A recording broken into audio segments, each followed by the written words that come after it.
شام کو تقریباً 4 بجے ہاگن تیار ہو کر میرے پاس پہنچ گیا اور میں جیپ لے کر اس کے ساتھ نکل گیا۔ صحرائے اعظم میں ہاگن پہلی بار آیا تھا اور یہاں کی کہانیوں سے بہت متاثر نظر آتا تھا۔ کہنے لگا، اس دن مسٹر علی پہلی بار ہمارا سابقہ ان 2 سیاہ فام وحشیوں سے پڑا تھا۔ میں نے بہت عجیب محسوس کیا کیونکہ اس قسم کے واقعات میں امریکن فلموں میں دیکھ چکا ہوں، لیکن مجھے وہ صرف کہانیاں محسوس ہوتی تھیں۔ میں سوچ بھی نہیں سکتا تھا کہ ہمارے ساتھ بھی ایسا کوئی واقعہ پیش آ سکتا ہے۔ میں مسکرا کر خاموش ہو گیا۔ جانتا تھا کہ ہاگن نے ایسا صرف ایک ہی واقعہ دیکھا ہے، جبکہ میری زندگی میں اس کے علاوہ اور کچھ تھا ہی نہیں۔ ہم لوگوں نے ایک سمت کا تعین کیا اور چل پڑے۔ چند روز کے امن کے بعد یہ احساس ہو گیا تھا کہ کم از کم لیماٹو کے قبائل اب ایک مخصوص دائرے میں کوئی کارروائی نہیں کر سکتے، اور انہیں احساس ہو گیا ہے کہ خطرہ ان کے سروں پر موجود ہے۔ جس علاقے کی طرف ہم نے رخ کیا وہ ضرورت سے کچھ زیادہ ہی خوبصورت تھا۔ جنگلی پھولوں کے تختے دور دور تک بچھے ہوئے تھے اور ان کے درمیان قدرتی پگڈنڈیاں سی بن گئی تھیں۔ کچھ اور آگے بڑھے تو جانور نظر آنے لگے، چھوٹے خوشنما پرندے، بگلے کی قسم کا ایک عجیب و غریب پرندہ جسے اس سے پہلے میں نے کبھی نہیں دیکھا تھا۔ کچھ اور آگے بڑھے تو ہرنوں کی ایک ڈار چرتی نظر آئی۔ میں نے ہاگن سے کہا کہ اگر یہاں یہ جانور ہیں تو ممکن ہے درندے بھی موجود ہوں۔ ہاگن نے اپنی چھوٹی سی سب مشین گن نکال کر دکھائی اور بولا، جنگلی جانوروں کا تو مجھے کوئی ڈر نہیں ہے، اگر سامنے آ بھی گئے تو بے موت مارے جائیں گے۔ میں نے کوئی جواب نہ دیا۔ حسین مناظر نے اس طرح اپنی طرف متوجہ کر لیا تھا کہ راستے کا بھی کوئی اندازہ نہیں رہا۔ خوشنما پرندے اور چھوٹے چھوٹے جانور اپنے ارد گرد کے ماحول سے مجھے غافل کرنے میں کامیاب ہو گئے تھے، اور میں شاید اس رینج کو بھول گیا تھا جس میں ہمیں رہنا تھا۔ جیپ کافی دور نکل آئی، پھر بہت دور جانے کے بعد ہلکی سی ڈھلان کا سلسلہ شروع ہوا اور میں نے وہ پہاڑی نالا دیکھا جو سفید جھاگ اڑاتا ہوا تیزی سے بہہ رہا تھا۔ نالے کے کنارے ہرنوں کی ڈار قلانچیں بھر رہی تھی۔ ہاگن نے ایک طرف اشارہ کیا اور ہم اسی سمت چل پڑے۔ جیپ دیکھ کر ہرنوں نے قلانچیں بھریں اور آن کی آن میں ہماری نگاہوں سے اوجھل ہو گئے۔ اس خوبصورت منظر نے اتنا اچھا اثر ڈالا تھا کہ ہم اپنی طبیعتوں میں فرحت محسوس کر رہے تھے، لیکن بعد میں یہ منظر کچھ مہنگا پڑ گیا۔ دفتن ہی فائرنگ کی آواز سے یہ گہرا سناٹا ٹوٹ گیا۔ گولیاں تیروں کی طرح سنسناتی ہوئی ہمارے سروں پر سے گزر گئیں، کچھ جیپ کے ٹائروں اور باڈی کو تباہ کر گئیں۔ ونڈ سکرین بھی ٹوٹ گئی۔ ہم نے ایک دم جیپ سے باہر چھلانگ لگا دی۔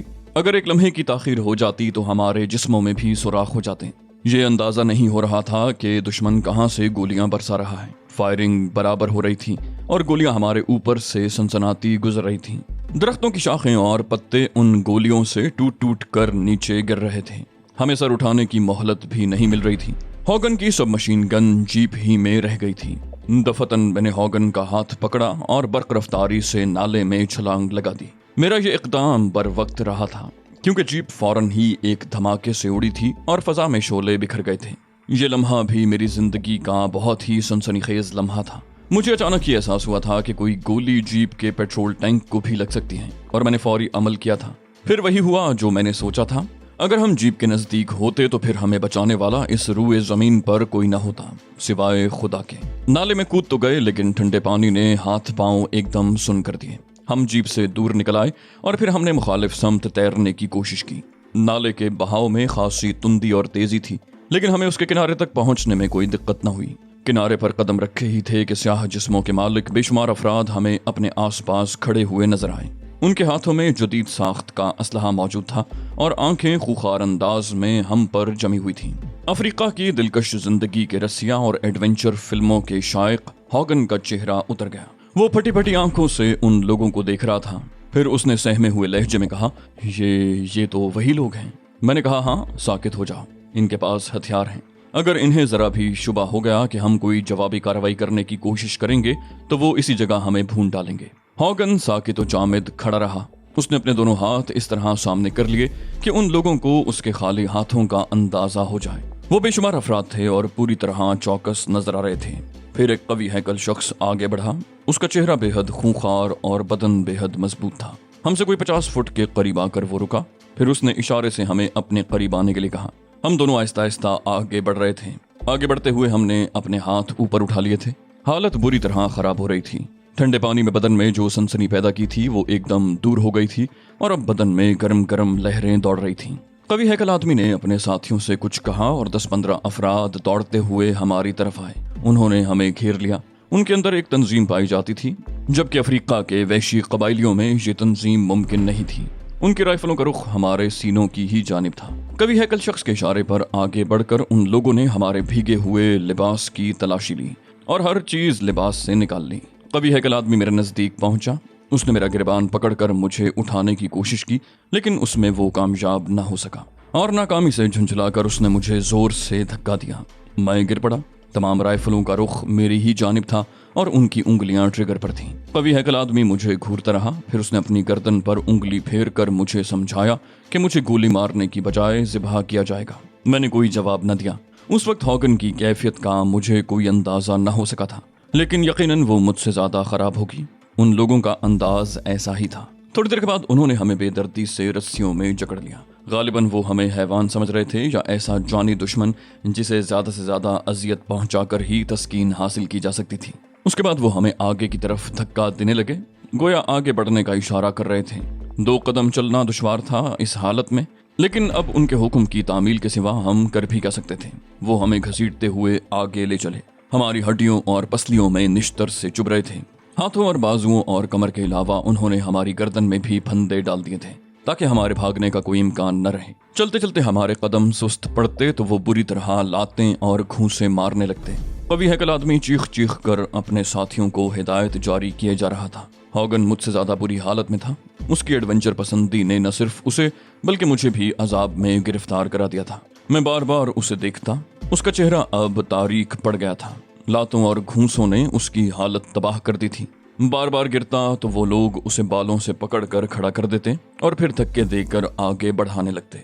बिलाखिर ये तवील सफर एक दरिया के किनारे खत्म हुआ, जहां ठंडी हवा के फरहत बख्श झोंकों और दरख्तों के खुशगवार साए ने हमारा इस्तकबाल किया और कुछ जान में जान आई। दरिया के पार दूसरे किनारे पर एक बस्ती के आसार नजर आ रहे थे। टूटे फूटे झोंपड़े और कच्ची मिट्टी से बने हुए मकानात बेतरतीबी से बिखरे हुए थे। गालिबन ये लिमाटू के कबाइल ही की कोई बस्ती थी, लेकिन हैरत की बात यह थी कि हम जीप के जरिए बहुत तवील सफर तय करके यहाँ तक पहुंचे थे और हमें इसका अंदाजा ही नहीं हो सका था। वरना जनरल डैबू ने बताया था कि जहाँ तक उसने फौजी चौकियां कायम की हैं, वहां से लिमाटू का इलाका सिर्फ 10-12 मील के फासले पर है। गोया हमने 10-12 मील का फासला भी उबूर कर लिया था। वो लोग हमें हाँकते उस बस्ती की तरफ ले जाने लगे। बस्ती के मकानों के आसपास दूसरे लोग नजर नहीं आ रहे थे। यूं महसूस होता था जैसे ये कोई वीरान बस्ती हो और यहाँ इंसानी आबादी न हो। हम बस्ती में दाखिल हो गए और मुझे इस बात का यकीन हो गया कि इस बस्ती में आम आबादी नहीं है, बल्कि अगर कभी आबादी होगी तो अब उसे यहाँ से कहीं और मुंतकिल कर दिया गया था। हमें एक ऐसे मकान के अहाते में ले जाया गया जो कच्ची मिट्टी के गारे से बनाया गया था, लेकिन काफी मजबूत था। अहाते के अंदर दाखिल करने के बाद हमें एक बड़े से हॉल नुमा कमरे में पहुंचा दिया गया, जिसका फर्श नाहमवार था। उस कमरे में तारीकी थी और हद दर्जे सेलन की वजह से एक नागवार सी बू नथनों में घुसकर दिमाग को परेशान कर रही थी। एक गोशे में घास के अंबार पड़े हुए थे। हमें अंदर लाने वाले इस घास पर बैठ गए और हमें भी वहीं बैठने के लिए कहा गया। इस सफर से बदन टूट गया था। रस्से जो हमारे जिस्मों से बंधे हुए थे मुसलसल हमारी पसलियों, कोहनियों और कमर में चुभ रहे थे। मैंने उन लोगों से जो हमें यहाँ तक लाए थे फरियाद की कि कम से कम हमारी ये बंदिशें ही ढीली कर दी जाएं, लेकिन वो लोग हमारी बात न समझकर सिर्फ एक दूसरे की शक्ल देख रहे थे। अब हमारी आंखें इस नीम तारीकी से मानूस हो गई थीं। कमरे में उन लोगों के अलावा और कोई नहीं था। वो लोग भी इस तरह बैठे हुए थे जैसे यहाँ से जाएंगे नहीं। रात भीगने लगी। थकन और रस्सों की चुभन जिस्मों का जोड़ जोड़ तोड़े दे रही थी। न जाने कितना वक्त गुजर गया और उसके बाद गालिबन हमारे बदन इस तकलीफ के भी आदी हो गए। हम जमीन पर लेट गए थे।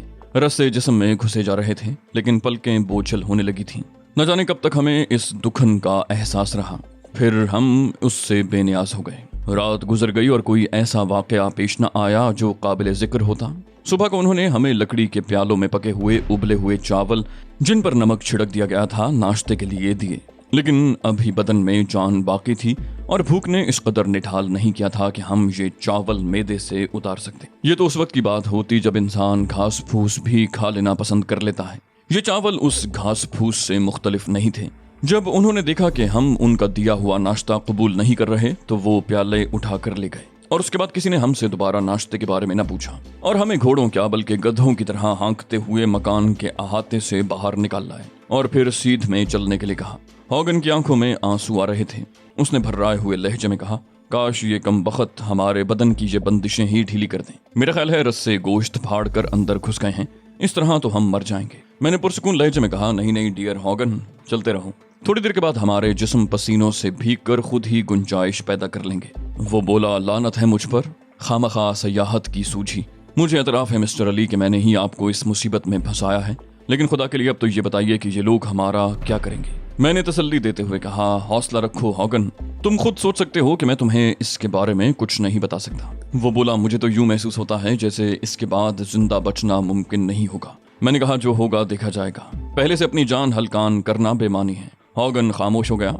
मैं खुद भी नहीं कह सकता था कि आने वाला वक्त हमारे लिए क्या फैसला करेगा। इस बार भी सफर काफी तवील था। वो खाली बस्ती अब इतनी पीछे रह गई थी कि निगाहों से मादूम हो गई थी।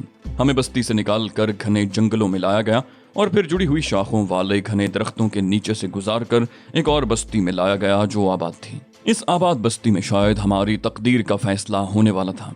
नीम बरहना लिबासों में मलबूस मर्द और औरतें अपने कामों में मसरूफ थे और यूं महसूस होता था जैसे इन लोगों को खुद से कुछ दूर मंडलाते हुए खतरे का कोई खदशा न हो। वो सब के सब पुरसुकून नजर आते थे।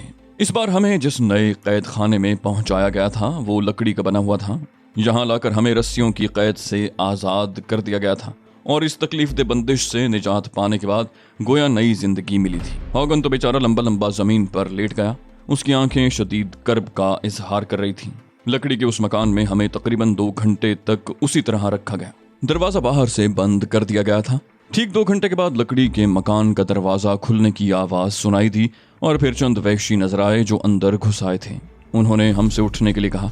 हॉगन को उठने में देर हुई तो वहशियों में से एक की ठोकर उसकी कमर पर पड़ी और इस तरह पड़ी कि वो उछलकर दरवाजे से बाहर आ गिरा और गालिबन बेहोश हो गया। मेरी आंखों में खून उतर आया था, लेकिन बर्दाश्त करने के अलावा और कोई चारा तो नहीं था। मैं लकड़ी के इस मकान से बाहर निकल आया और झुककर हॉगन को देखने लगा।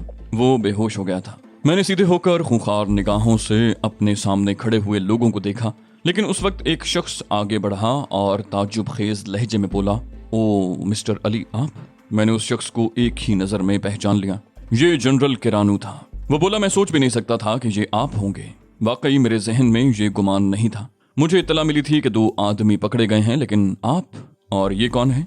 मैंने जनरल किरानू को कोई जवाब नहीं दिया, खामोशी से उसे घूरता रहा। तब वो अपने साथियों की तरफ मुंह करके बोला, इन्हें मेरी रिहाइश गाह पर ले आओ और उस बेहोश शख्स को वापस उसी बैरक में पहुंचा दो। उसकी निगहदाश्त जरूरी है। जनरल की हिदायत पर अमल किया गया। वो वापस पलट गया था। मैंने उसके साथ एक देवकामत शख्स को देखा जो तेंदुए की खाल में मलबूस बिलाशुबा कोई देव ही नजर आता था। मुझे अंदाजा हो रहा था कि यही शख्स लिमाटू हो सकता है। गोया जनरल टेरिस को मौसूल शुदा इत्तलात बिल्कुल दुरुस्त थी। किरानू सीधा लिमाटू के पास पहुंच गया था। बहरहाल मैं जानता था कि किरानू भी मेरे साथ अच्छा सुलूक नहीं करेगा। चंद स्याह फाम वैश्यों ने मुझे हथियारों की जद पर लेकर एक और लकड़ी के बने हुए मकान में पहुंचा दिया जो खासा कुशादा था। मकान के अहाते में फूलों की बहुतात थी। सामने ही चंद सीढ़ियां चढ़कर एक बरामदा नजर आ रहा था जिस पर एक कुर्सी पर जनरल किरानू बैठा हुआ था। उसके सामने चंद कुर्सियां खाली पड़ी थीं। लाने वालों ने मुझे उसकी तरफ धकेल दिया। जनरल किरानू ने मकामी जबान में उन लोगों को कुछ हिदायत दी। वो सब अहाते के आखिरी हिस्से में जाकर खड़े हो गए। गालिबन मेरी निगरानी कर रहे थे। जनरल किरानू ने एक समत इशारा करके कहा, बैठ जाओ मिस्टर अली, बैठ जाओ। मैं तुमसे कुछ गुफ्तगू करना चाहता था, लेकिन मुझे कभी इसका मौका नहीं मिल सका। ये अच्छी बात है कि इस वक्त मैं तुम्हारे मौक़िफ़ से वाकिफ हो जाऊं। मैं खामोशी से किरानू को देखता रहा। तब उसने दोबारा कहा, प्लीज मिस्टर अली बैठ जाइए। जनरल किरानू अजीब सी निगाहों से मुझे देख रहा था। फिर उसने कहा, तुमने सारडान में कानकुनी का ठेका हासिल करके मुझे जो ज़िक पहुंचाई है उसका कोई निमुल बदल नहीं हो सकता। और यही नहीं बल्कि तुम्हारी वजह से कॉरपोरेट को जो नुकसान पहुंचा है वो भी ऐसा नहीं है जो काबिल मुआफ़ी हो।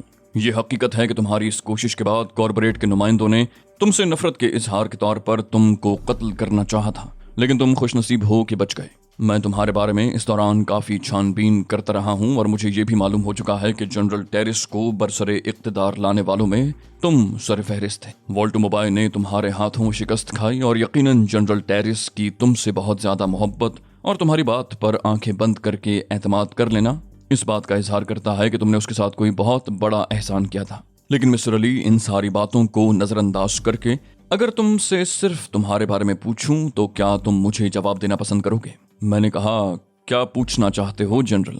वो बोला, तुम्हारे बारे में तजस्सुस एक फितरी चीज़ थी और उसी तजस्सुस का शिकार होकर मैंने तुम्हारे बारे में मालूमात हासिल की और तुम्हारी तमाम हिस्ट्री मेरे सामने आ गई।